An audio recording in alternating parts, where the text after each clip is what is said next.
who are benefiting most from the emissions now to be responsible for those who are most impacted and usually are less able to deal with those changes. So these are some of the problems that we've seen with climate change. And we've also seen that the dialogue about climate change has gone from denial to despair in many cases.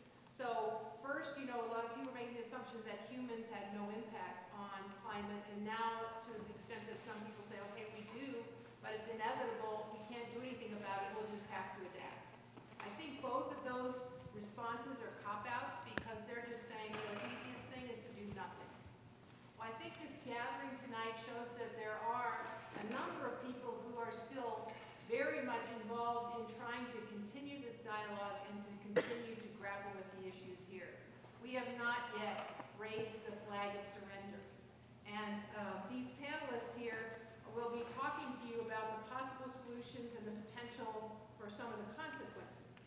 So let me just talk a little bit about the logistics before I let each of them do their introductory statements. The body of this will be 4 questions, and they'll each have 2 minutes each to respond to questions. We've prepared 2 questions so that for the sake of their having some time to prepare. But the rest of the questions we hope will be coming from the audience. From my left, I will just start by saying we have Dr. Charles Kuchar from National Renewable Energy Lab, Gerri Damiano from the City and County of Denver, Office of Sustainability, Amanda Gonzales from FRESC, which was the Front Range Economic Strategy Center, but she'll tell you how it's evolved. Jean Bassett from Environment Colorado, Norm Weaver from Fort Collins Utilities, Drew Cramer from Tri-State Generation and Transmission Association, and Kelly, Hannah, and Jessica Frank from the U.S. Army Fort Carson. This mic? Yeah. Working? All right. Yeah, my name is Chuck Kuchar. I work at the National Renewable Energy Laboratory in Golden. We were started as the Solar Energy Research Institute back in 1977. We became a national laboratory in 1991. There are about 2,000 of us that work on a broad range of energy efficiency and renewable energy technologies. We work on wind and solar, concentrating solar as well as photovoltaics. We work on biomass and biofuels. We work on advanced vehicles, building energy efficiency, et cetera. And I think probably the work that we do there has never been more important because of the climate change issue. You know, KK mentioned it's maybe a little bit hard to sell the notion that we need to worry about things in the future. But in fact, if you read the peer-reviewed literature, you're starting to see many articles now appearing by scientists indicating that extreme weather events are occurring as a result of climate change. If we were, you know, I think Bryce before mentioned Hurricane Sandy. You know, the New York City subway system was built in 1904. It flooded with seawater due to Hurricane Sandy. That has never happened before. Rainwater has gotten into the New York City subway system, but never seawater. So we really are starting to see these very extreme precipitation events. The drought that occurred in Texas was considered 20 times more likely by the National Oceanic and Atmospheric Administration as a result of climate change. So this is a very serious situation. It's not just a future problem. It's occurring today. We're close to 400 parts per million of carbon dioxide in the atmosphere. That is likely higher than it's been in at least 15 million years. We have ice core records that go back 800,000 years where the CO2 content varied between roughly 200 parts per million and 300. So we're way above that. We're about to pass 400. You know, CO2 is a fundamental constituent of the atmosphere. The air that we're breathing right now has 25% more CO2 in it than the air that Americans were breathing back in 1950. That's an enormous change just within the human lifetime. So it's serious, it has serious consequences, economic consequences, environmental consequences, and the main way we need to deal with it is change how we use energy.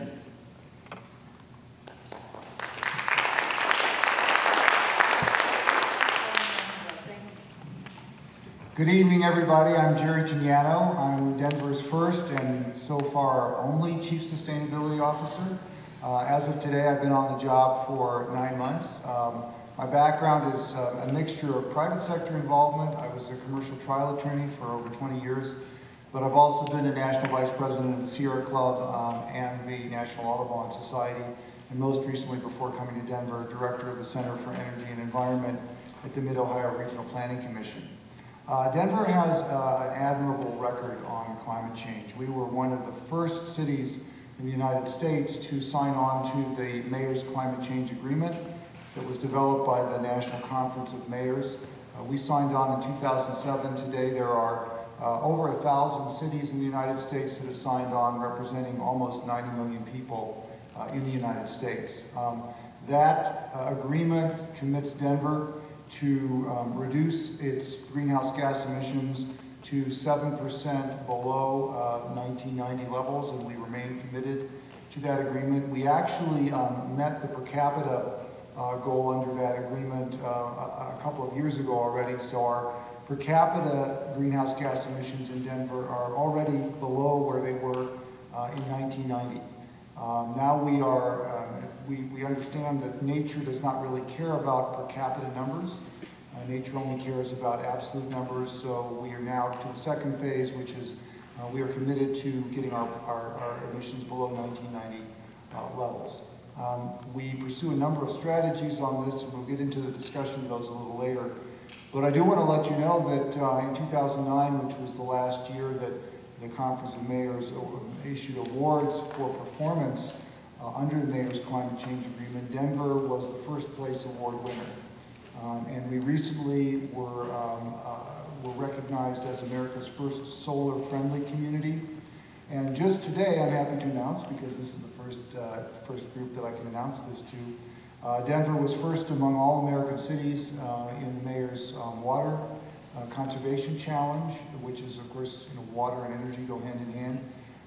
More people in Denver signed the Water Conservation Pledge during the month of April than any other city in the United States. So we have a good track record, and we expect to continue to build on that track record, be a leader, but also hope to bring a lot of other communities along with us. Thank you.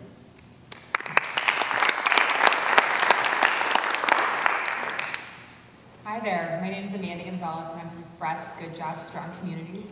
As she mentioned, we were founded about 10 years ago as Front Range Economic Strategy Center, but we're not just an economic strategy center, which sounds fantastically boring. We're doing a lot more community organizing these days, and we do a lot of work on jobs policy, focusing on how to help working families in the Denver metro region. So I think I might be a little unique on this panel in that most of my work actually focuses on low-income people, people of color, and how to get good jobs in the region. A lot of the way that we think about climate change is around the kinds of jobs and industries it's creating and how it's affecting low-income folks. So as fascinating as parts per million are, I think that a lot of the communities that we're knocking on doors in, that we're talking to, are more concerned with what's going on in their daily lives. And so some of that is that they're seeing increased health problems, right? We all know that some of the lowest income areas in Denver are Elyria, Swansea, Globeville, and Sun Valley, which are mostly areas that we are literally knocking on doors in because we're doing some organizing around transit. As we're knocking on doors, we're saying, hey, a train is coming through here. Did you know that? How is this going to affect your life? What kind of concerns are you having? So tonight I'd love to talk more about transit, how that affects low-income communities in Denver, and also the kinds of jobs that are coming out of the new green economy.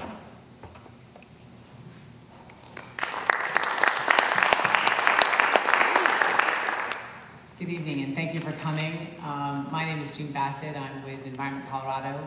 Environment Colorado was formed in 2003. It came out of the COPERG, which is the Colorado Public Interest Research Group, which has been around since the late 70s.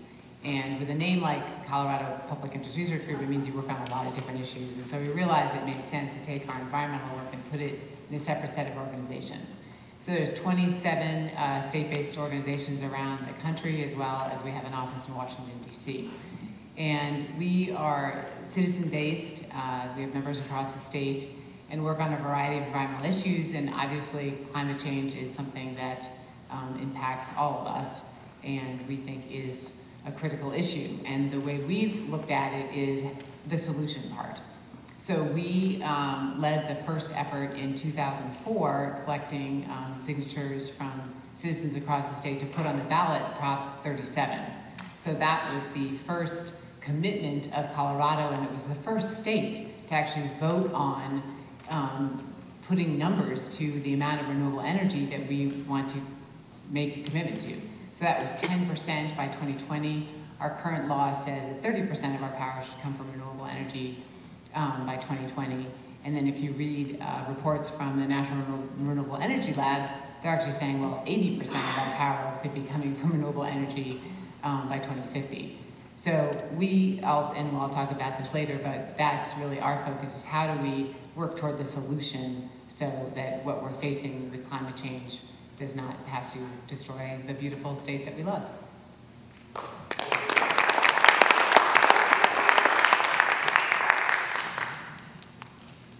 Good evening, hello. I'm Norm Weaver with Fort Collins Utilities, which is a municipal utility under city government in the city of Fort Collins.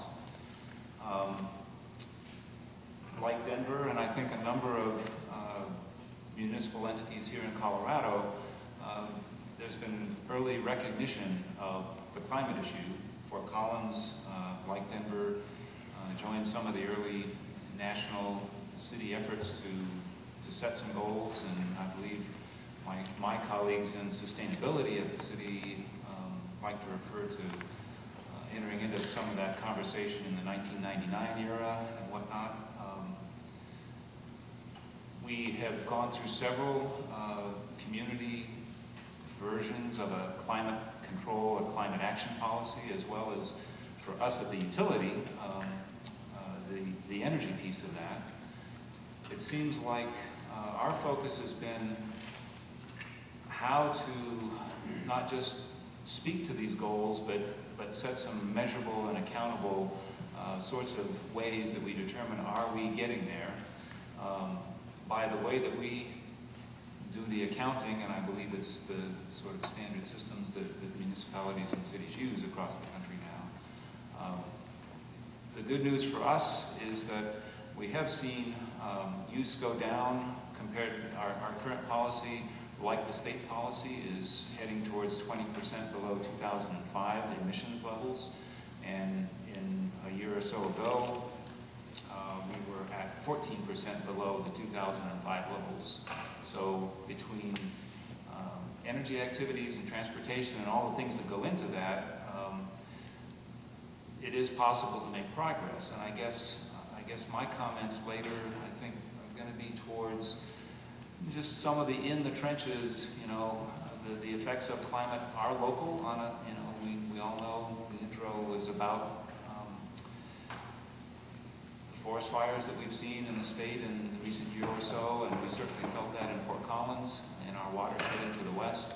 So I'll be hoping to offer some comments on just, you know, some of the in the trenches. How do you make things happen in a community? Thank you.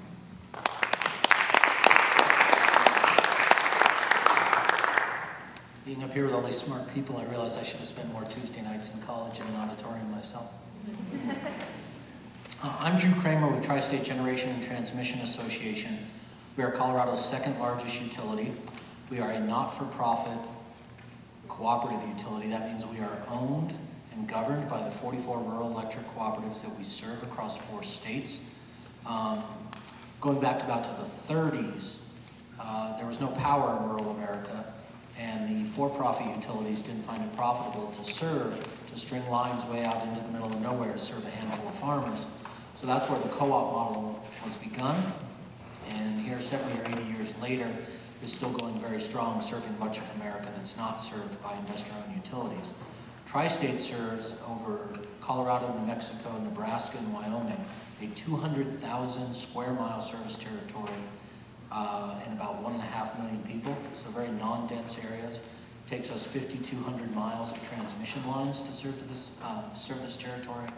and we are truly living the all of the above energy strategy that gets so much lip service in Congress and the media these days. We are providing power to our member cooperatives through a mix of coal and natural gas and renewable resources, everything from wind and solar to biomass, and we are one of the country's largest purchasers of federal hydropower.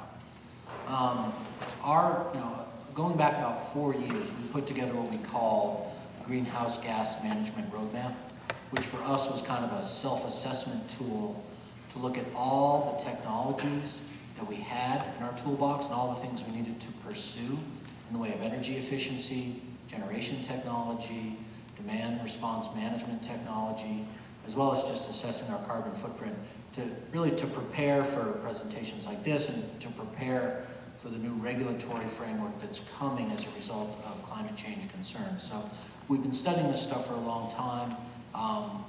The roadmap, the Greenhouse Gas Management Roadmap we put together, itself won an award from the Electric Power Research Institute and won their Tech Transfer Award. So we're trying to live up, when your plan wins an award, puts a little pressure on you to try and make the execution of the plan over subsequent years, be something that people will notice and something that's effective and that'll work. So I'll be able to comment a little bit more about the individual technologies and the things we're working on in response to some of the questions that are coming. But I just want to thank everyone else for coming out tonight.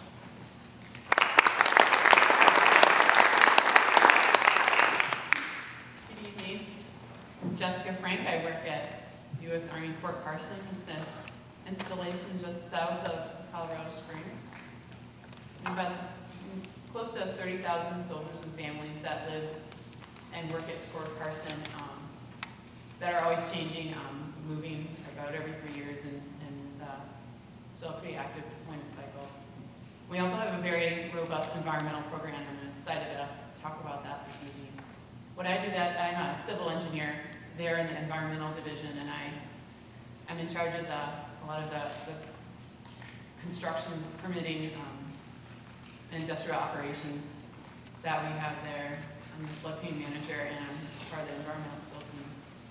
And I brought today to Fort Carson to film some other big pieces that we have is Kelly Damiano.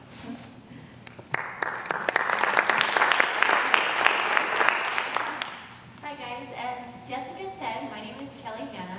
I'm an architect at Fort Carson.